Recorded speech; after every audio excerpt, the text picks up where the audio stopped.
Assalamualaikum warahmatullahi wabarakatuh. Salam sejahtera bagi kita semua. Selamat datang di video pembelajaran kelompok 3 pada topik 1 demonstrasi kontekstual pada mata kuliah pemahaman tentang peserta didik dan pembelajarannya. Kami dari kelompok 3 yang beranggotakan Nuri Latifah, Nur Indahsari, Putri Lydia Forestias, Restiana, dan Rianti Basi. Pada kesempatan ini kami akan mempresentasikan hasil kerja kelompok kami tentang 3 kasus yang terjadi di ruang kelas. Kasus 1. Bayangkan jika Anda adalah seorang guru matematika di kelas 6. Saat ini Anda hendak menyampaikan materi mengenai matematika sosial, yakni mencari nilai rata-rata atau MEAN. Untuk memudahkan peserta didik dalam memahami pembelajaran, Anda mencoba untuk membuat urutan atau langkah-langkah yang perlu diikuti oleh peserta didik agar dapat mencari nilai rata-rata pada sebuah soal. Anda meminta kepada peserta didik untuk mengerjakan soal yang Anda berikan. Hasilnya, peserta didik mampu mengerjakan dengan benar, sesuai dengan langkah yang telah Anda siapkan. Beberapa saat kemudian, Anda meminta kepada peserta didik untuk mengulang soal yang sama tanpa melihat urutan pengerjaan soal, dan peserta didik mampu mengerjakannya dengan benar. Menurut Anda, apa yang membuat peserta didik mampu mengerjakan soal dengan baik pada percobaan kedua tanpa melihat urutan atau langkah pengerjaan soal? Dalam kasus tersebut, guru menerapkan teknik scaffolding atau pemberian bantuan pada awal pembelajaran, kemudian mengurangi bantuan dan memberikan kesempatan pada peserta didik untuk bekerja secara mandiri tanpa bantuan. Peserta didik telah memahami konsep dasar cara mencari nilai rata-rata atau MEAN melalui bimbingan guru pada awal pembelajaran. Guru memberikan langkah-langkah dalam mencari nilai rata-rata, kemudian peserta didik menerapkan konsep tersebut pada pengerjaan soal matematika pada percobaan kedua secara mandiri.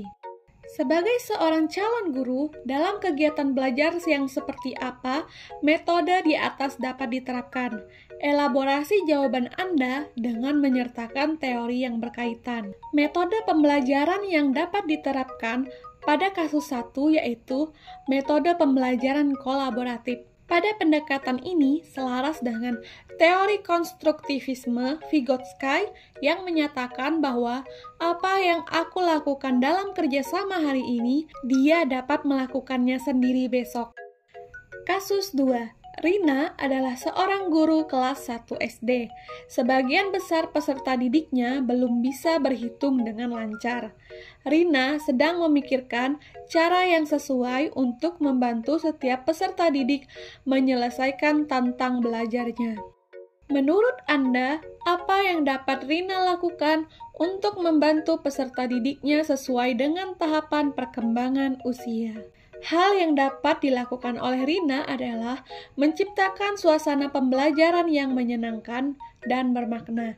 Contohnya, belajar sambil bermain, menyampaikan materi sambil bernyanyi, membuat media pembelajaran yang menarik dengan menggunakan tanda-tanda atau simbol-simbol sehingga mempermudah peserta didik dalam memahami konsep berhitung. Mengapa Anda menyarankan hal tersebut? Elaborasi jawaban Anda dengan menyertakan teori yang berkaitan. Teori yang digunakan adalah teori perkembangan kognitif tahap praoperasional. Meskipun kemampuan berpikirnya masih belum mempunyai sistem terorganisasi dengan baik, namun anak sudah mampu memahami realitas di lingkungan dengan menggunakan tanda-tanda dan simbol. Kasus 3. Made adalah seorang guru yang mengajar di salah satu sekolah negeri wilayah Kalimantan Timur. Ia mengampu mata pelajaran bahasa Indonesia. Ia hendak mengajarkan materi teks deskripsi pada peserta didiknya. Pada buku cetak yang menjadi panduan saat mengajar, terdapat beberapa contoh teks deskripsi menceritakan tentang bangunan-bangunan pencakar langit yang ada di ibu kota. Dengan memperhatikan latar belakang setiap peserta didiknya, Made pun mencoba untuk memberikan contoh berbeda. Ia memberikan contoh tes deskripsi tentang pantai dan makanan khas Kalimantan Timur. Menurut Anda, apakah pertimbangan dan keputusan Made sudah sesuai? Mengapa demikian? Keputusan dan pertimbangan yang telah diambil oleh Made sudah tepat. Pada saat memberikan tes deskripsi tentang pantai dan makanan khas Kalimantan Timur, dilakukan dengan sesuai berdasarkan latar belakang peserta didiknya agar mudah dipahami. Prinsip apa yang Made gunakan dalam kasus tersebut? Elaborasi jawaban Anda dengan menyertakan teori yang berkaitan. Prinsip yang digunakan oleh Made adalah prinsip relevansi dengan lingkungan siswa. Prinsip ini sesuai dengan teori konstruktivisme yang dicetuskan oleh Lev Vygotsky.